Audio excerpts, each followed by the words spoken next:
Ang tema o theme ng ating pagdiriwang ngayon ay si Lolo Oweng, ang patnubay, tagagabay natin sa paglalakbay ng pag-asa ngayong taon ng panalangin. So that is our theme for today. Noong likain ng Diyos ang mundo, bago pa likain ng tao, nilikha mo na ng Diyos ang mga pangailangan ng tao. Nilikha niya muna ang mundo. Nilikha niya ang lupa at ang lahat ng nilalaman ng lupa.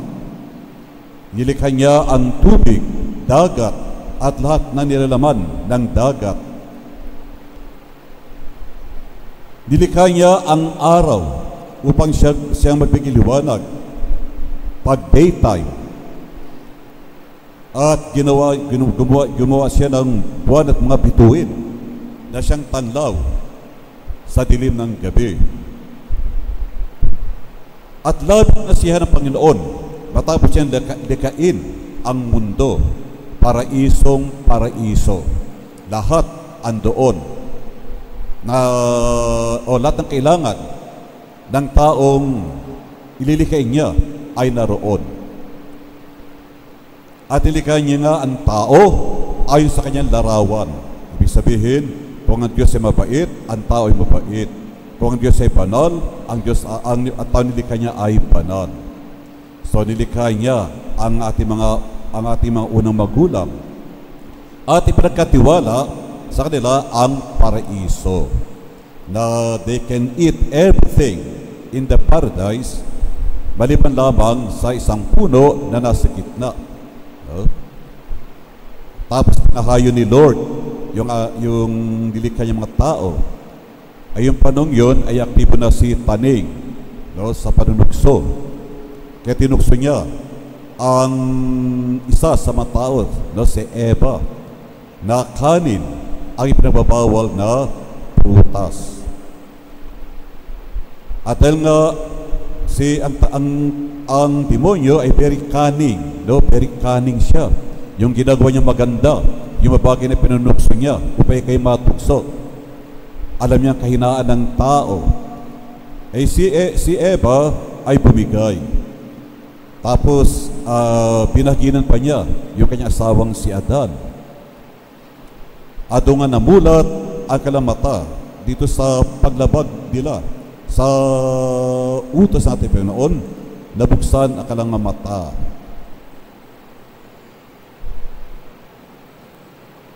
At dito sa pagkakasala ni na Eva at Adan, because of their sin of obedience, pumasok ang kamatayan, dulot ng kasalanan.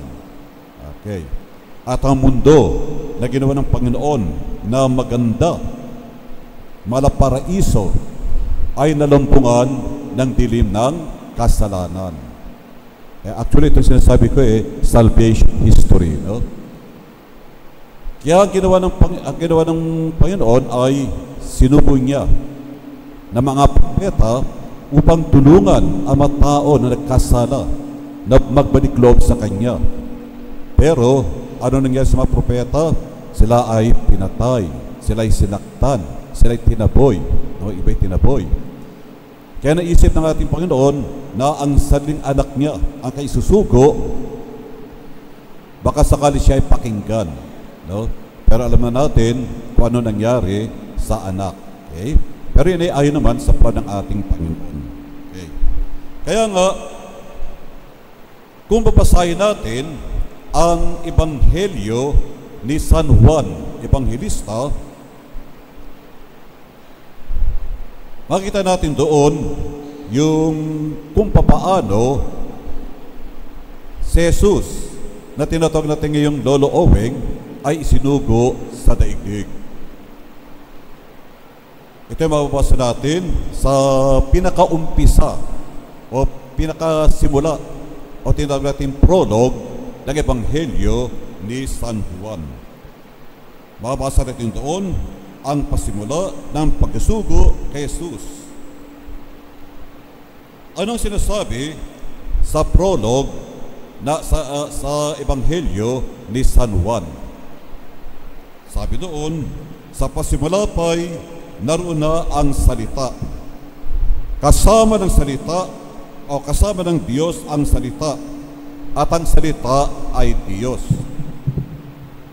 Sino itong salita na sinasabi ni Juan Bautista? Si Jesus, no? Si Lolo Oweng na tinatawag natin ngayon. Sinabi pa ni Juan Bautista, mula sa kanya ang buhay, at ang buhay ay siyang ilaw ng sanlibutan. Nagliliwanag sa kadiliman ang ilaw, at hindi ito nagagapi ng kadiliman. Ang tunay na ilaw na tumatanglaw sa lahat ng tao ay dumating sa sanlibutan. Naging tao ang salita, at siya ay nakipamayan, nanirahan, nanahan sa piling natin. So mga kapamilya, ano sinasabi sa atin dito? Sinasabi dito ni Juan Bautista na ang ilaw na tinutukoy ni Jesus, ang ilaw na tinutukoy ni Juan Evangelista na nagkatawang tao ay si Jesus, no? Si Lolo Oweng. Siya ay nanahan, nakipamayan sa atin, na buhay ng tulad nating tao, maliban lamang sa kasalanan. So maliwanag, mga kapatid, mga kapamilya at kapuso, na si Jesus ang ating Lolo Oweng, ang siyang ilaw na nabibigay liwanag sa mundo na pinadilim ng kasalanan at kamatayan. At nung tayo ay binyagan, tinanggap din natin ang liwanag ni Jesus bilang ilaw ng ating buhay. Tanong, paano natin tinatanggap si Jesus o si Lolo Oweng bilang ilaw o bilang liwanag ng ating buhay? Bago ko ito sagutin, meron kong dalawang awit na aawitin. At dito natin makikita ang sagot sa tanong na kung paano natin tinatanggap ang ilaw na ditiba ang ating Panginoon. Unang awit na inawit ni Debbie Boone, sabi, "And you light up my life, you gave me hope to carry on. You light up my days and fill my nights with song." Ang title niyan ay "You Light Up My Life." Ay ikalang awit ay pinasikat ng The Bee Gees. No, kilala niyo The Bee Gees. The second song ay "There's a light, a certain kind of light that never shone on me." No? There's a light, a certain kind of light that never shone on me. Okay, tanong, ano ang pagkakaiba ng dalawang awiting ito na aking inawit?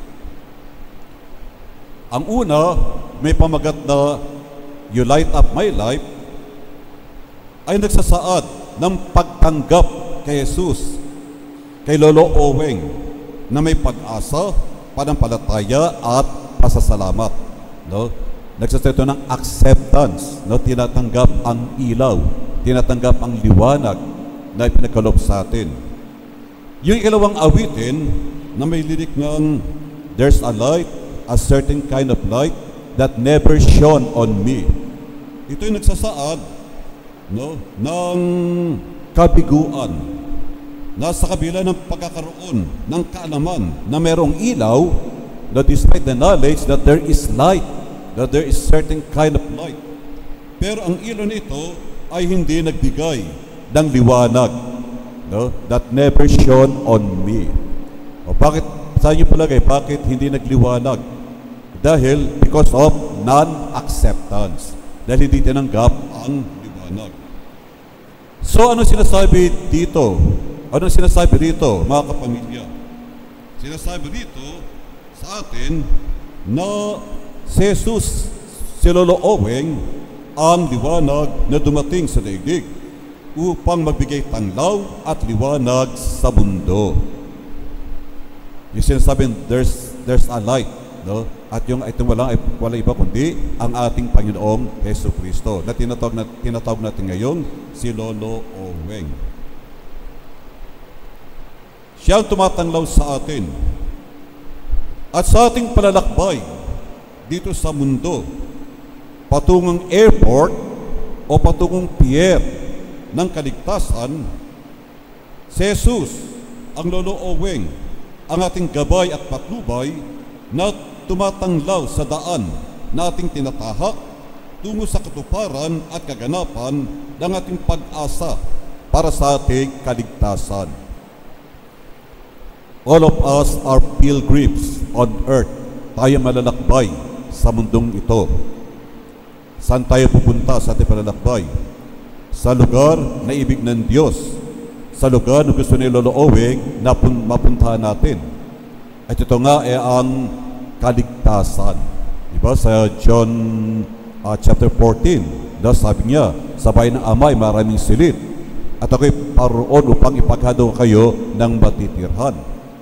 Kasi sabi ni Jesus, kung saan ako naroon, ibig ko ay dumuon din kayo. So yun ang nais ng Panginoon ni Lolo Oweng sa atin, na kung siya naroon, ibig niya ay dumuon din tayo. Sapat yun ang ating tunay na tahanan. Yun ating tunay na destinasyon. Okay.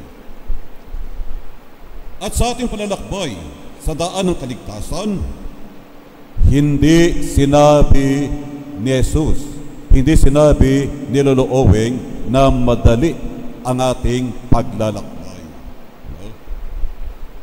Our journey is not as easy as we think it about, as we think.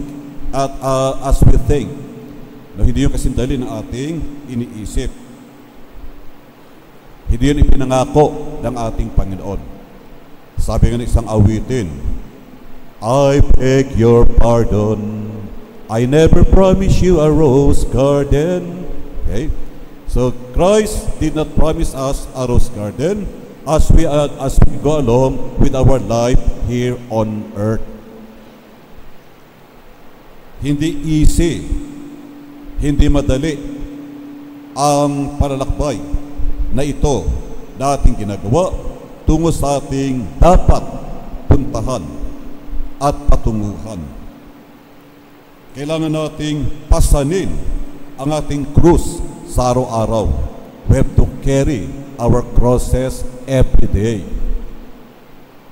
Diba sabi ni Jesus, kung di natin papasanin ang ating krus sa araw-araw, we cannot be His disciples.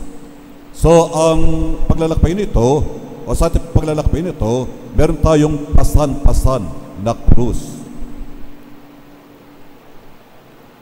At ito ay kailangan nating buong pagtiyaga, buong panampalatayaan, pasanin. Sa ating palalakbay, kailangan nating humarap sa maraming hamon at pagsubok na tulad ng pinagdaanan at naranasan ng ating Panginoong Hesus Kristo. Di nga ba't sabi ni Jesus, walang alipin ang higit sa kanyang Panginoon. Walang estudyante ang higit sa kanyang guro. So, ibig sabihin, yung mga experiences ng ating Panginoon Kristo, mga experience of sufferings na kanyang ranasan, ay maranasan din ng kanyang followers, maranasan din natin as we go along with our journey. Hindi madali ang palalakbay nito dahil kailangan natin pumasok sa makipot na pintuan. Ano ang makipot na pintuan? Yung narrow door. Kasi tayo mga tao, mahilig tayo sa mabagay na madali. Yung gusto natin laging comfortable, maalwan na buhay. ayaw nating mahirapan. No? Ayaw natin magdanas ng hirap. Gusto natin puro instant. Yun lang sa pagkape. Gusto natin instant coffee. No? Tinatawag tayong mag-brew. Maglaga ng kape. Ay mas masarap yung nilagang kape kaysa sa instant coffee. Tayo, everything we want is instant. Yung gusto natin at a click of a finger o at a drop of a hat. Gusto natin agad makamtan yung mabagay na gusto natin. No? Gusto natin lagi ay comfort. Pero yung kaya gusto natin pumasok sa maluwang na pintuan, maluwang na daan. Pero maluwang na pintuan at maluwang na daan, ito ang tungo sa kapahamakan. Yung pintuan na makipot o na makipot, ito ang lugar, ito ang daan tungo sa kaligtasan. Kasi it entails a lot of sacrifices. It entails a lot of hardship na titiis natin because of our love for God, because of our desire to be with Him in heaven. Hindi madali. Parang sa buhay natin, no? Kung gusto nating sumweldo, kung gusto nating kumain ng nilaga, ay dapat meron tayong pagtitiyaga. You have to work it out. You have to exert effort upang makamtan natin yung bagay na gusto natin. Yan ay tulad sa palalakbay na natin dito sa mundo, na we have to pass through the narrow door. Kasi we will be confronting a lot of sacrifices, no? A lot of hardship. Okay. Kaya hindi madali ang paglalakbay. Okay? Sa ating paglalakbay, kailangan din nating lumapit at mag-aral sa Kanya sapagkat magaan ang pamatok na Kanyang ibibigay sa atin. So mag-aral sa Kanya. Ano yung pag-aaral natin kay Jesus? Yung pagtitiyaga, yung ability to endure, yung abilidad na magbata. No? Upang makamtan natin ang bagay na gusto natin makamit. Parang estudyante yan, no? Estudyante na magsusunog ng kilay na maraming taon, no? At sa kanyang pagtitiyaga sa pagsusunod ng kilay, sa kanyang pang-araw-araw na pag-aaral, ay bago niya makamtan ang diploma ng tagumpay. No, parang ganun yan. Okay? We cannot enter heaven na basta-basta lang. Di ba may awiting ang sumikat tungkol dyan eh. Yung sinabi ng awiting, you'll never get to heaven if you break my heart. Diba? So if we break the heart of Lolo Owing, we cannot enter His kingdom. We cannot enter heaven. Kaya nga dapat dadaan tayo sa maraming pagsubok, dadaan tayo sa maraming hirap para tayong sinasala. Now we are being purified to come out the best in us. No? Upang lumbas kung ano yung ginto na nasa ating katauhan. No? Kasi di ba sabi natin, sabi sa sa prologue, no, ni San Juan, no? Sinasabi sa Biblia na God created us according to His image. No? God created us in His likeness and image. Yun ang goal na tinakpan ng kasalanan. Okay? O sa pamagitan ng mga sacrifices, paghihirap na we undergo sa ating pagsikap na mabuhay sa lilim ng ilaw ni Lolo Owing, ni Jesus. Unti-unti ito natatanggal at lumalabas yung ginto na nasa ng ating pagkatao, yung image ng Diyos na nasa atin. Okay? At upang mapagtagumpayan natin ang lahat ng ito, kailangan lamang natin ay magkaroon ng matatag at matibay na pananalig at pananampalataya. Strong faith na ang kailangan. Panampalataya kay Jesus, panampalataya kay Lolo Owing, at buong pagtitiwalang sundan ang kanyang liwanag na tumatanglaw sa daan ng ating tinatahak tungo sa ganap na buhay na kanyang patuloy na pinaganyaya sa atin. Salvation is a gift.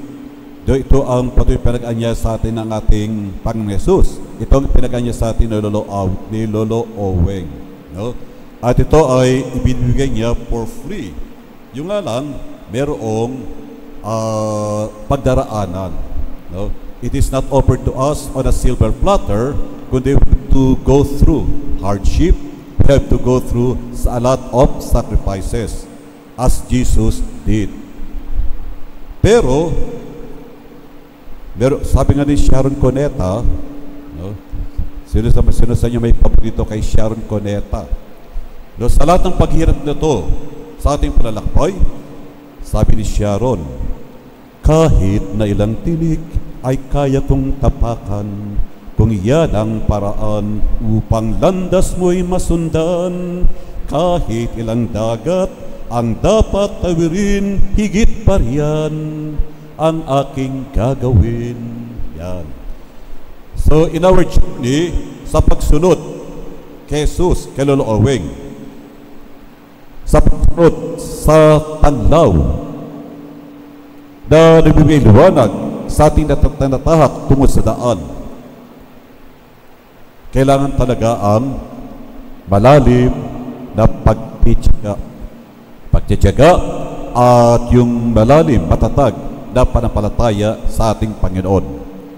Kay Lolo Oweng, na kaya nating pasalin, kaya anumang dami ng tinik nating tatapakan, anumang dami ng dagat na ating lalamuyin, kung tayo ay nagtiyaga at sa kanyang tulong at sa kanyang gabay, sa ilaw na kanyang gabay, sa pag-asa na ating pinanghawakan, no, sa hope that we are holding on to, hindi imposible na marating natin ang ating nais puntahan. Kasi maliwanag sabi ni Jesus, diba? Hindi makating lamang tayo sa Ama sa pamamagitan niya. We can only reach the Father through Jesus. Kaya sabi niya, I am the way. No, siya lamang ang daan. No? Kaya